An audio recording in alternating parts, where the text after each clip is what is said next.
নমস্কার দর্শক, সংবাদ আবির্ভাবের গুরুত্বপূর্ণ সংবাদে আপনাদের সকলকে স্বাগত। আজকের এই সংবাদটি আমরা দুটো চ্যানেলেই দেখাবো, একটি হচ্ছে আবির্ভাব নিউজ এবং সংবাদ আবির্ভাবে। দর্শক, আমরা একটা প্রশ্ন করেছিলাম, আগের যে দুটো নিউজ আমরা বের করেছি সেখানে আমরা বিশিষ্ট মানুষজনদেরকে প্রশ্ন করেছিলাম যে শোনা যাচ্ছে তৃণমূল কংগ্রেস নাকি কাউন্টিং এজেন্ট খুঁজে পাচ্ছে না।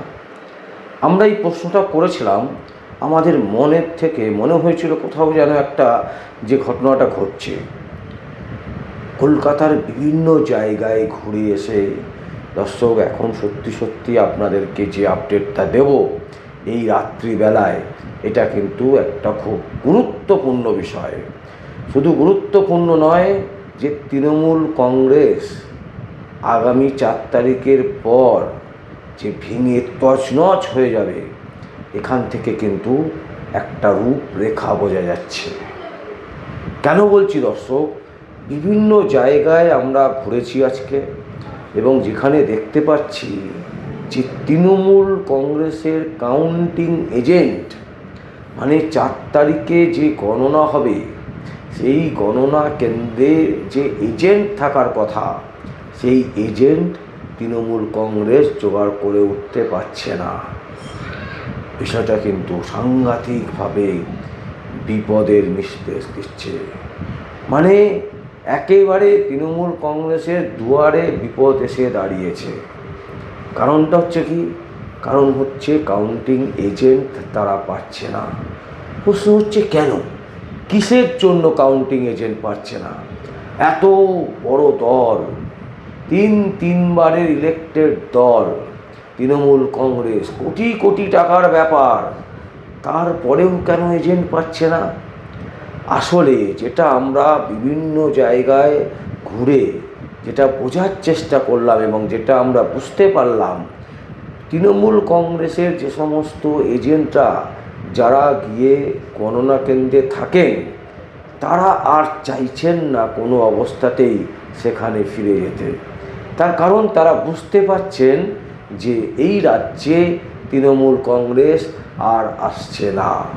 4 তারিখে রেজাল্ট যেটা বেরোবে, সেই রেজাল্টে বিজেপির জয় জয়কার সাধারণ মানুষ দেখতে পাবে। তাই তারা আর সাহস পাচ্ছে না। কারণ বিজেপি যদি চলে আসে, তাহলে কিন্তু যে সমস্ত এজেন্টরা তৃণমূল কংগ্রেসের হয়ে ভেতরে এত বছর ধরে দালালি করে আসছিল, এত বছর ধরে তালকে তিল করছিল, তিলকে তাল বানাচ্ছিল, তারা কিন্তু পাকড়াও হবে। বিজেপি কিন্তু তাদেরকে ছাড়বে না। এই রকম একটা কোথায় যেন একটা ভয় সঞ্চিত হয়েছে তৃণমূল কংগ্রেসের অন্দরে। তৃণমূল কংগ্রেস যে সমস্ত কর্মীরা আছে, সেই সমস্ত কর্মীদের অন্দরে আরেকটা সূত্র যেটা জানাচ্ছে, সেটা কিন্তু আরও মারাত্মক। তারা বলছে যে দিনের পর দিন তৃণমূল কংগ্রেস যেভাবে মানুষের সাথে মানে অন্যায় করে এসছে, একের পর এক অন্যায় করে এসছে, দিনের পর দিন চাকরিজীবীদের চাকরি দিয়ে ঠিকঠাক করে দেয়নি, দিনের পর দিন সরকারি দপ্তর ফাঁকা থাকা সত্ত্বেও সেই সমস্ত দপ্তরে নিয়োগ করেনি। সাধারণ মানুষ একেবারে বিরক্ত হয়ে আছে এই তৃণমূল কংগ্রেসের ওপরে।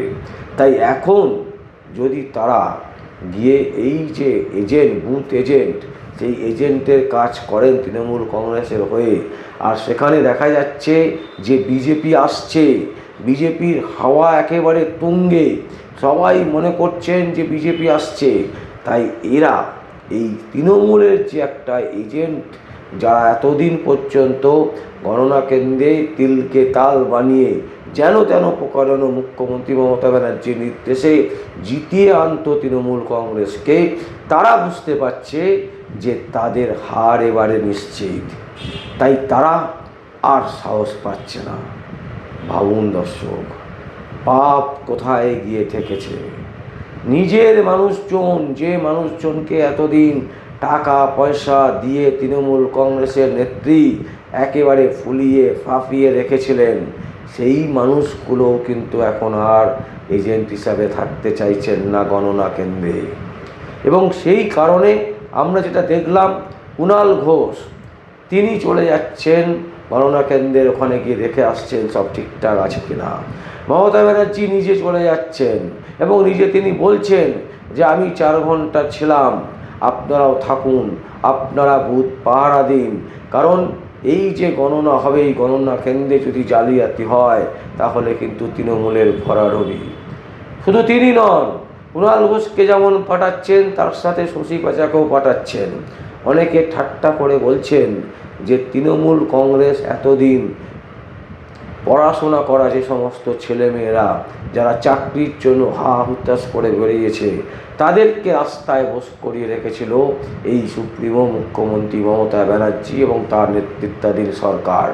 এখন সাধারণ মানুষ এদেরকে বস করিয়ে রেখেছে রাস্তায়।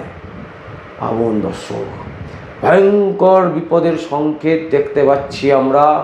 যে ভয়ঙ্কর বিপদের সংকেত সেটা হচ্ছে কি, তৃণমূল কংগ্রেসের বুথের যে এজেন্ট, গণনা কেন্দ্রে যে এজেন্ট, সেই এজেন্ট তারা পাচ্ছে না। তাহলে ভাবুন, 4 তারিখ যখন রমিয়ে বিজেপির গেরুয়া আবির সারা পশ্চিমবঙ্গে গেরুয়া কালার শুরু করে দেবে, তখন এই তৃণমূল কংগ্রেসের পরিস্থিতি কী হবে। তৃণমূল কংগ্রেসের একের পর এক নেতা নেত্রীরা বিজেপির সাথে ইতিমধ্যে যোগাযোগ করছেন। বহু নেতা নেত্রীরা আছেন যারা ইতিমধ্যে বিজেপির সর্বস্তরের নেতা নেত্রীদের সাথে দেখা করার চেষ্টা করছেন। সেন্ট্রালের যে নেতা নেত্রীরা আছেন তাদের সাথেও কিন্তু বিজেপি তৃণমূল কংগ্রেসের যে সমস্ত নেতা নেত্রীরা আছেন তারা ইতিমধ্যে যোগাযোগ রাখছেন। তার মানে কি? তার মানে ভয়ঙ্কর করুণ পরিস্থিতি হতে চলেছে তৃণমূল কংগ্রেসের। যে পাপ তৃণমূল কংগ্রেস করেছে সেই পাপে আজ 4 তারিখে প্রায়শ্চিত্ত করতে হবে তৃণমূল কংগ্রেসকে। যেভাবে একের পর এক মানুষকে হত্যা, ধর্ষণ কাণ্ডের কোনো বিচার নয়, বিভিন্ন সরকারি চাকরিতে চাকরি নয়, বিভিন্ন আবাস যোজনার বাড়ি প্রকল্পে কাটমানি খাওয়া, বিভিন্ন প্রজেক্টে কাটমানি, সর্বদিক থেকে তৃণমূল কংগ্রেস যেভাবে সাধারণ মানুষকে শোষণ করেছে, পীড়ন করেছে, তাই আজ তারা কিন্তু ভয়ে একেবারে কি বলবো শুকিয়ে গেছে। মমতা ব্যানার্জির মুখ যদি আপনারা দেখেন দর্শক, তাহলে বুঝতে পারবেন যে মমতা ব্যানার্জি কী পরিমাণে টেনশানে আছেন, তার ভাইপো কী পরিমাণে টেনশানে আছেন। যে কারণে মমতা ব্যানার্জি নিজে একটি ভিডিও বার্তাতে তিনি বলছেন কি যে 300টা আসনও আমরা পেয়ে যেতে পারি। ভাবুন কত বড় হাস্যকর ঘটনা তিনি কথা বলছেন। যেখানে 294টা আসনে ভোট হচ্ছে সেখানে তিনি 300টা আসন কি করে পেয়ে যান। মানে এতটাই মাথা খারাপ হয়ে গেছে, এতটাই প্রেশার তার উপরে পড়েছে যে প্রেশারের জন্য তিনি কিন্তু একেবারে জ্ঞানগম্ভীরহীন হয়ে গেছে। যদিও তিনি বারবার করে বলছেন যে তারপরে সেটাকে সূত্রে নিয়ে বলছে আমরা 200 পার করে যাব। অভিষেক ব্যানার্জিকে দিয়ে বলানো হচ্ছে যে আমরা 200 পার করে যাব। এবং শুধু তাই নয়, এই যে একটা ছ্যাঁচড়ামো দল তৃণমূল কংগ্রেস, এই তৃণমূল কংগ্রেসের বেশ কিছু সাপোর্টাররা আছেন যারা বিভিন্ন অঞ্চলে ঘুরে বেড়াচ্ছেন আবির মেখে, সবুজ আবির মেখে ঘুরে বেড়াচ্ছেন কি না এমন ভাবটা দেখাচ্ছেন যে তৃণমূল কংগ্রেস সর্বত্র জয় করছে। 4 তারিখে তারা তার আগেই জেনে গেছেন যে তৃণমূল কংগ্রেসই সরকার করছে। এইভাবে পাড়ায় পাড়ায় বিভিন্ন জায়গায় একটা ভয়ের আতঙ্ক তৈরি করার চেষ্টা করছে তৃণমূল কংগ্রেস। কিন্তু দুর্ভাগ্য কোথায় জানেন? দুর্ভাগ্য হচ্ছে মমতা ব্যানার্জি যে পাপে প্রায়শ্চিত্ত করার জন্য এখন তাকে উঠে পড়ে লাগতে হবে। কারণ তিনি যে পাপ করেছেন পশ্চিমবঙ্গের বুকে, সেই পাপ কখনোই খণ্ডানো যাবে না। এবং সেই কারণে এখন তারই হাল এমন হয়েছে যে বুথে এজেন্ট, সেই এজেন্ট খুঁজে পাচ্ছে না ঠিকঠাক করে। সেই বুথে এজেন্ট দেওয়ার মতো লোক তার কাছে আসছে না। তার কারণ প্রত্যেকটা মানুষই বুঝতে পারছে তৃণমূল কংগ্রেসের একেবারে ঢাকি সমেত বিসর্জন হবার সময় হয়ে গেছে। আর মাত্র 24 ঘন্টা, সেই 24 ঘন্টা পর ঢাক ঢোল পিটিয়ে তৃণমূল কংগ্রেসের বিদায় জানাবে রাজ্যের সাধারণ মানুষ, রাজ্যের নিপীড়িত মানুষ, রাজ্যের অত্যাচারিত মানুষ, রাজ্যের যারা প্রতারিত হয়েছে সেই সমস্ত প্রতারিত মানুষজন।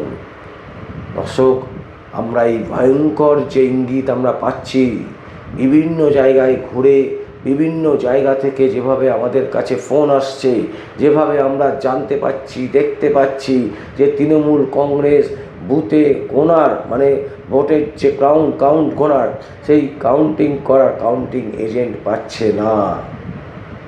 এখান থেকেই তো স্পষ্ট হয়ে উঠছে নাকি যে ঢাকি সমেত ঢাক বিসর্জন হতে চলেছে। দর্শক, আমরা এই সংবাদ আপনাদের সামনে তুলে ধরলাম। যদি আপনাদের কোনো বক্তব্য থাকে, কোনো কমেন্টস থাকে, অবশ্যই আপনারা কমেন্ট বক্সে কমেন্ট করবেন। আর দেখতে থাকুন পরবর্তী সংবাদ আবির্ভাবে এবং আবির্ভাব নিউজে। আমার নাম বিশ্বজিৎ পাল, সংবাদ আবির্ভাব ও আবির্ভাব নিউজের জন্য।